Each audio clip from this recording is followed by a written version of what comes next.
afternoon, class. Good afternoon, ma'am. Okay, have a seat. So, last time we tackled about what?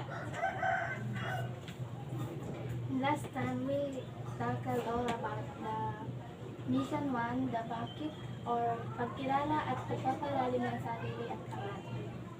Okay, thank you. Very good. So, last time we tackled about the mission 1, which is, tama ka, which is the bakit or the pagkilala at pagpapalalim ng sarili at pangarap. So, ano nga ba yung natalakay natin last time? So, natalakay rin natin yung benefits of upskilling and multi-skilling. So, the upskilling is, yes, it is a great for you, for your personal development. You can keep improving yourself by constantly learning new things. So, this can help you achieve personal fulfillment. While the multi-skilling is, yes, being a multi-skilled person can help you to improve your career. So, that's all.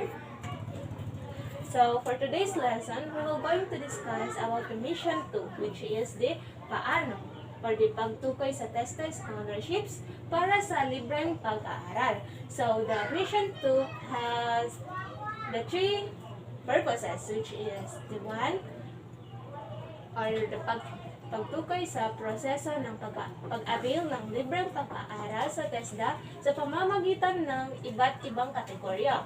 Number 2, pagtuklas sa iba't ibang TESDA scholarships na maaaring i-avail kapag nag-enroll ka na sa TESDA courses. So, the number 3, we have the pagsagot sa TESDA scholarships and career worksheet plan na magsisilbing gabay sa pagpapatuloy sa TVET course. So, mission 2 is the paano pagtukoy sa TESDA scholarships para sa libreng pag-aaral. So, when you hear the word TESDA, what comes to your mind or what is your opinion regarding the TESDA? For me, TESDA formulates manpower and skills plan, sets appropriate skills and standards and tests. Thank you. Very well said, Miss Fatma. So, you're right. So, TESDA or the Technical Education and Skills Development Authority provides directions, policies, programs, and standards towards quality technical education and skills development. High schools and college graduates and unemployed individuals can take advantage of this course to land a job abroad. So, those who were able to complete a course can then take the assessments exam given by TESDA. So, if they are able to successfully pass the exam, they will be given the National Certificate or the NC, which represent the seal of excellence from the educational agencies. So, there is a lot of course that you can take that people can choose in TESDA, such as the food beverage service, bread and pastry production, housekeeping, cooking, and many more. So, moreover, TESDA sets direction promulgates relevant standards and implements programs and towards quality, assured and inclusive technical education and skills development and certificate system. So, after you pass the exam or after you pass in TESDA, you'll be able to have an NC, which is the National Certificate. So, that serves as the proof that you've enrolled and satisfied all the requirements that needed under the chosen course in TESDA program. So, additionally, the national certificate is, it is a document issued by TESDA for you or individuals after being subjected to a national competency assessment and proven competent in all required units and competency of national certification defined under the following training regulations. So, kung tatanungin mo na may expiration ba ang national certificate, yes, may expiration to siya, but 5 years ang itatagal. That certificate is only provided to those students who complete the TESDA program, or the enrolled in TESDA program. So, that is the TESDA. So, the mission 2 have the 3 purposes. So, the number 1 is the pagtukoy sa proseso ng pag-avail ng libreng pag-aaral sa TESDA sa pamamagitan ng iba't ibang kategorya. So, the TESDA program is free. There is no tuition fee. Anyone can enroll in this online program, mapa-undergraduate ka man or tambay, OFWs, housewives, and even the employed person can still enroll and study here at the TESDA. So this is open to everyone. In fact, free ito, but you still need to specify the process of the availing free education at TESDA. So this includes the competency assessment allowance and toolkits. For you to be able to avail this, make sure that you must enter or pasok ka sa mga qualifications ng TESDA. That is for number 1. So let's go to the number 2 purpose, which is the pagtuklas sa iba't ibang TESDA scholarships na maaaring i-avail kapag nag-enroll sa TVET courses.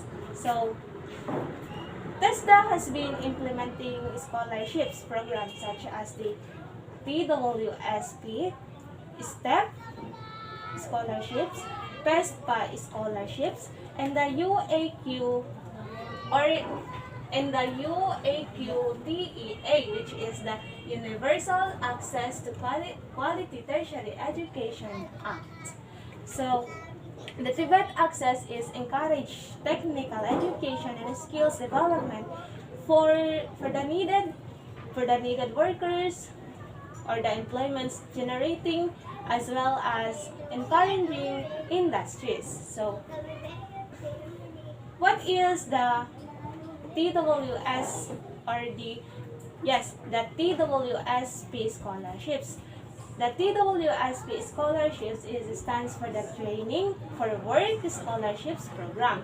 It is the scholarships program which provides immediate interventions to produce the needed skills and certified workers and fill up the unfilled jobs in key industry sectors in the country.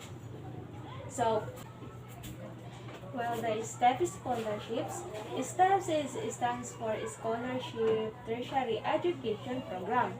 So, it is a community-based specialty training program that addresses the specific skills needs of the communities and promote employment, particularly through entrepreneurial, self-employment, and serve-oriented activities. So, we have also the PESPA, or the letter PESFA, which stands for the Private Education Student Financial Assistance. It is a key program of TESDA, it aims to extend financial assistance to marginalized but deserving, to give to those deserving students in textbook courses, and to assist private institutions in their development effort by assuring or issuing a steady supply of enrollees to their courses offerings. So, the PESPA grantees are entitled to the free training is training in book allowance, and free competency assessment after graduating. So, after completing their courses, or yes, after nila makagraduate, the FESPA grantees are required to undergo the competency assessment to determine if they are eligible to be certified and given a national certificate by TESDA. So that is for the FESPA scholarships. So, but anyways, we have also the UAQTEA, which stands for the Universal Assessment to Qualify Tertiary Education Act.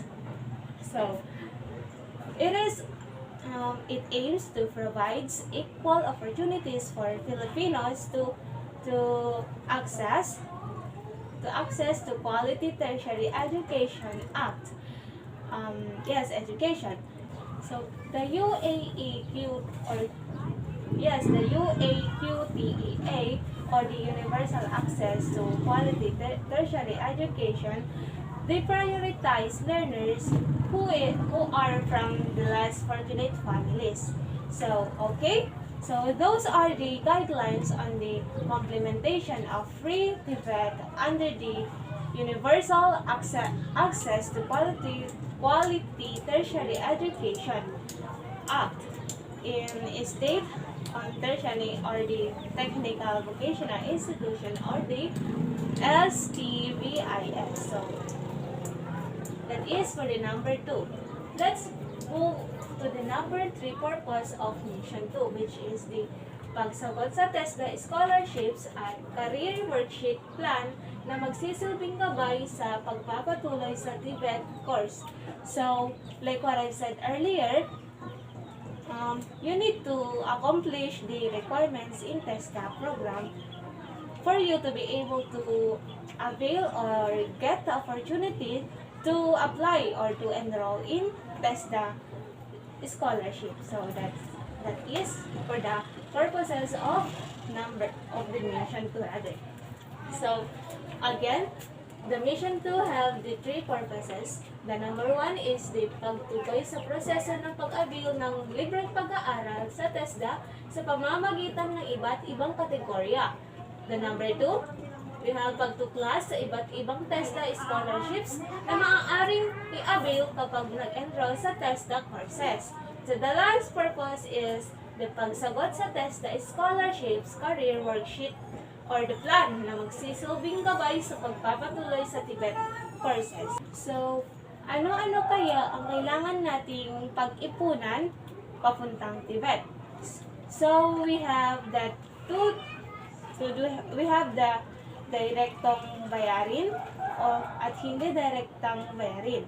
So, let's go to the direktang bayarin. So, these are the paid directly to the school so that you can study. An example of this is the tuition fee, your tuition fee in their program. Hindi direktang bayarin, on the other hand, these are the fees that are not paid directly to the school, but also need to be accumulated. But even if there is a direct fee and indirect fees in the higher level TVET, it doesn't mean that you have to pay those fees or those bayarin. So that is for the direct payment and the indirect payment. So, ikaw, as a student, karapatan mong maipagpapatuloy ang iyong pag-aaral sa tulong ng TESDA. So, according to the Republic Act 10931, it is the policy of the state to protect and promote the rights of all students to qualify education at all levels. Or the Section 5, which is the free TVET in post-secondary TVIS. So, which is all Filipino students who are currently enrolled or shall enroll at any time thereafter in any post-secondary or yes, the secondary that leading to non-degree certificate or the diploma programs offered by state-run TVI under the TESDA, except from paying tuition and other social fees. So, that is for the Republic Act 10931. So, the technical vocational education and training, which or the TVET programs of the Technical Education and Skills Development Authorities or the TESDA can now be availed for free in all state-run TechVoc or the technical vocational institutions or the STVIS. So according to the TESDA Director General Secretary Guiling or the Jean A. Mandiong, the implementing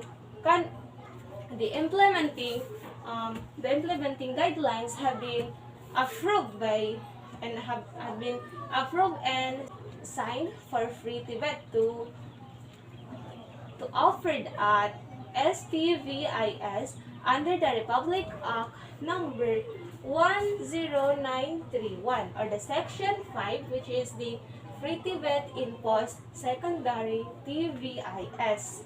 So, yes, that is for the Republic Act 10931. Okay, let's move to the UAQTEA or which stands for the Universal Access to Quality Tertiary Education Act. So it aims to provide adequate funding and such other mechanisms to increase the participation rate among those in all socio-economic classes in tertiary education provided. Filipino students with equal opportunity to quality tertiary education in both private and public education institutions and give priority to those learners who are technically able and who came from poor or let's scrap the word poor. Let's just say the needy families. So it will also ensure the optimized utilization of government social resources in education, and it also provides adequate guidelines and ano ba tong tawag dito? Incentives in supporting young Filipinos with their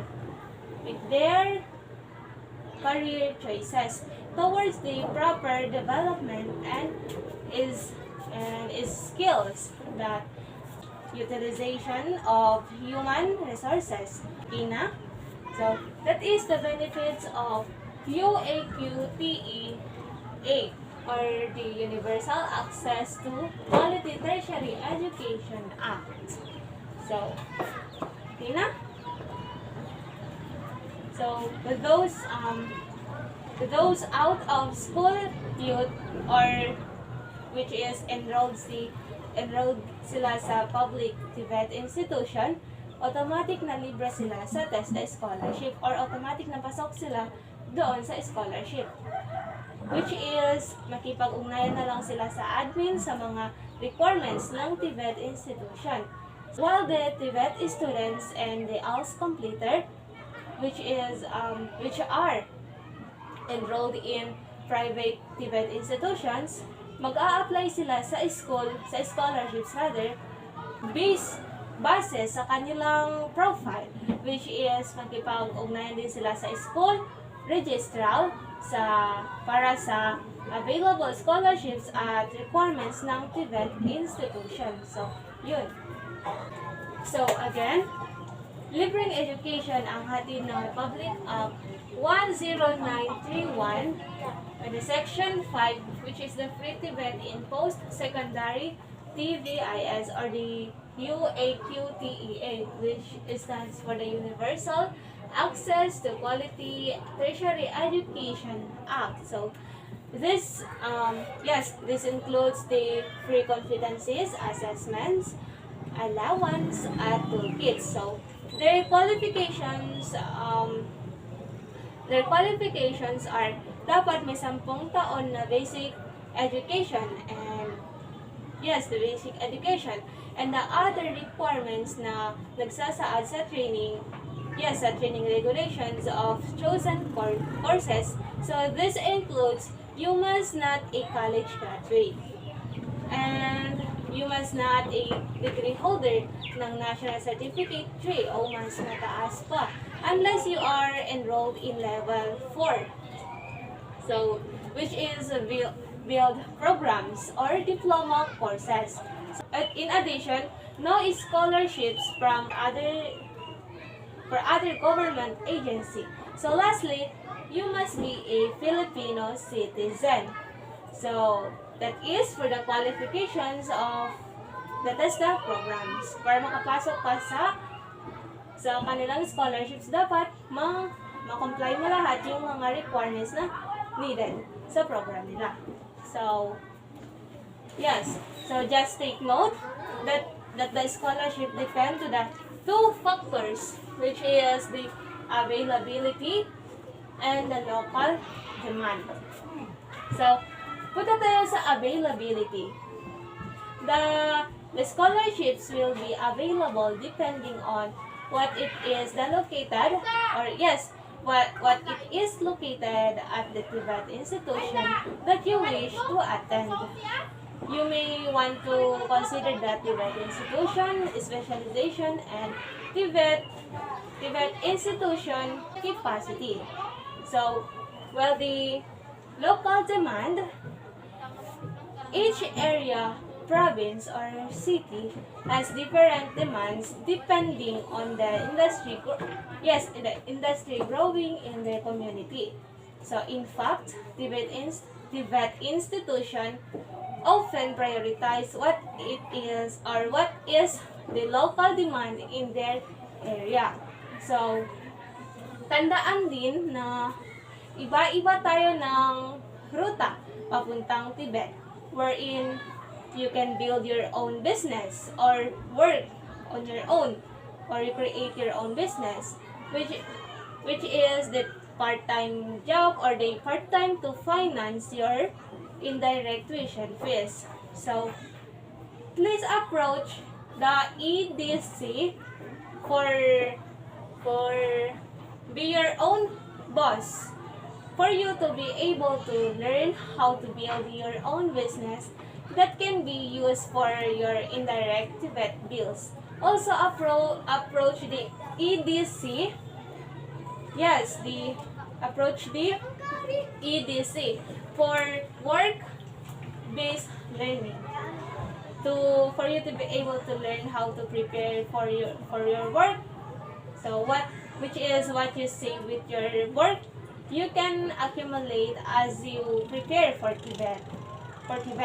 So, as a guider or as your guider, I know that you are resourceful, strategic, and creative, and etc. So if you think that you can still balance and prioritize your education or your studies,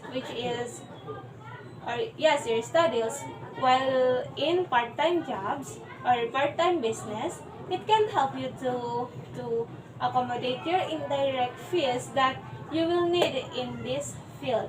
So, let me give you some tip that can help you prioritize your work.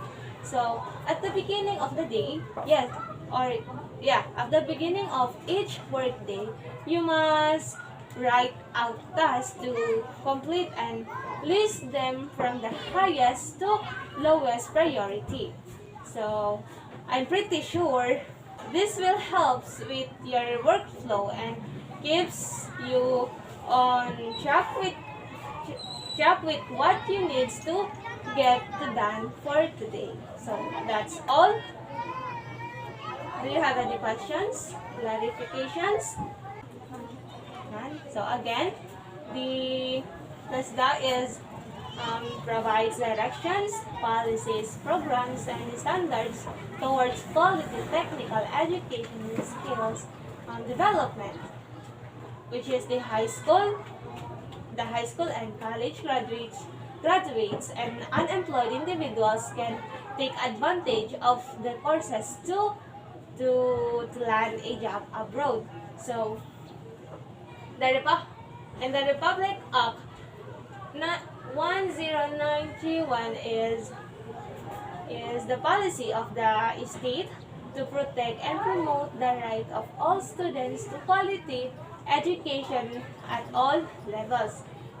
And also the section 5, which is the free debate in post-secondary TVIS.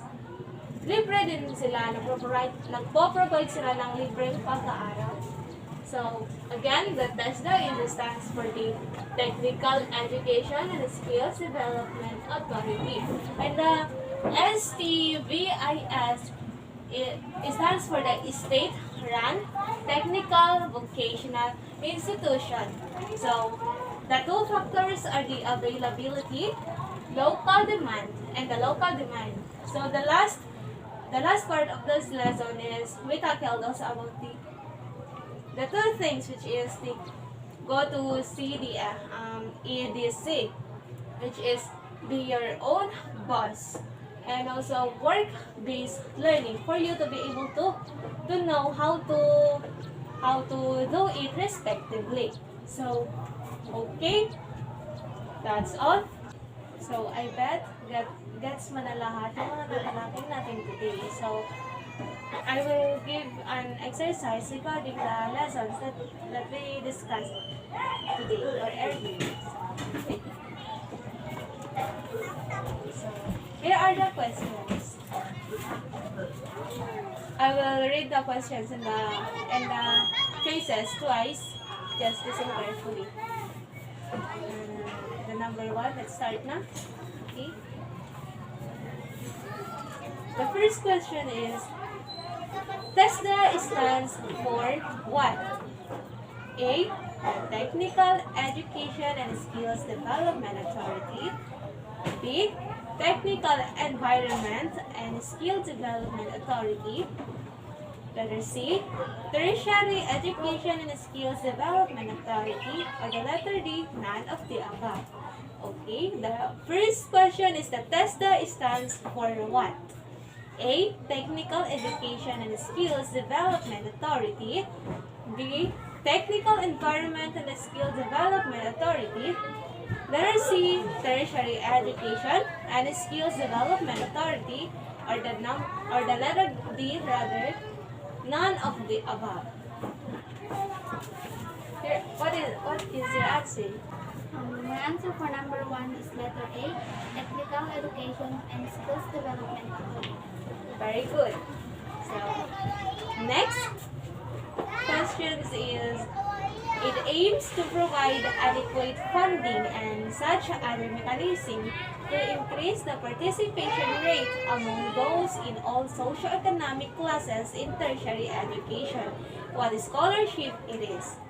It aims to provide adequate funding and such other mechanisms to increase the participation rate among those in all socioeconomic classes in tertiary education. What scholarship it is? A. STEP scholarships, or the scholarship tertiary education, or the letter B.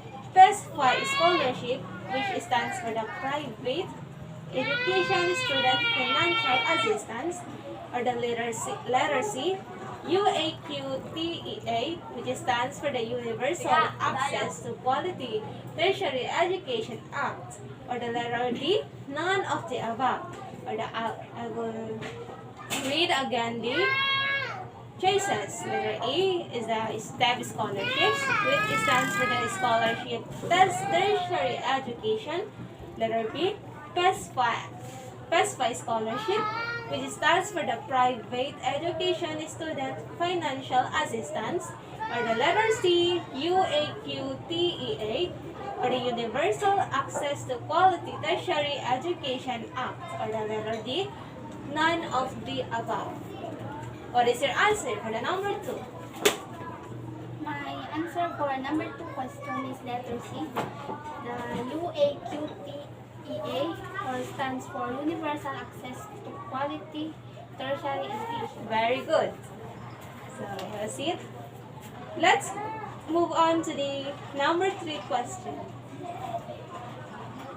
TVET stands for what? A. Technical Vocational Education or Technology. B. Technology Vocation Education Technical. Letter C. Technical Vocation Environmental Technology. Or letter D. None of the above. The number 3 question is, TVET stands for what? A. Technical Vocational Education Technology. Letter B. Technology Vocation Education Technology. Technical rather. Letter C. Technical Vocational Environmental Technology. Or the letter D. Letter D. None of the above. What is your answer? The number 3 answer is letter A, the Technical Vocational Education Technology. Very good. Okay. Next, move forward to the number 4 questions. Makinig ka na mabuti, Miss Fatma. The following are the examples of hindi direktang bayarin. Except A. Pamasahe. B. Hirbaon. Letter C. Gastusin sa pang-araw-araw bilang estudyante. Or letter D. Tuition fee. The number 4 question is, the following are the examples of hindi direktang bayarin. Except A. The pamasahe. B. Hirbaon. Letter C. Gastusin sa pang-araw-araw bilang isang estudyante. Letter D. Tuition fee. Is that your answer? The answer for number 4 is letter D, tuition fee. Okay, very good, Miss Fatma. Have a seat. Okay. The number 5 questions is, tuition fee is one of the best example of what? Again, tuition fee is one of the best example of what? A. Direktang bayarin. B. Hindi direktang bayarin. C. Scholarships. Or letter D. None of the above. Letter A. Direktang bayarin. Letter B. Hindi direktang bayarin. Letter C. Scholarships. Letter D. None of the above. The answer for number 5 question is the letter A, direktang bayarin. Okay, very good. So, the number 6 question is, among the 5 missions of Hero, what mission that we have tackled earlier? A. Mission 1. Letter B. Mission 2. Letter C. Mission 3. Or the letter D. Mission 4. Again, among the 5 missions of Hero, what mission that we have tackled earlier? A. The mission 1. B. The mission 2. Or the letter C. Mission 3. Letter D. Mission 4.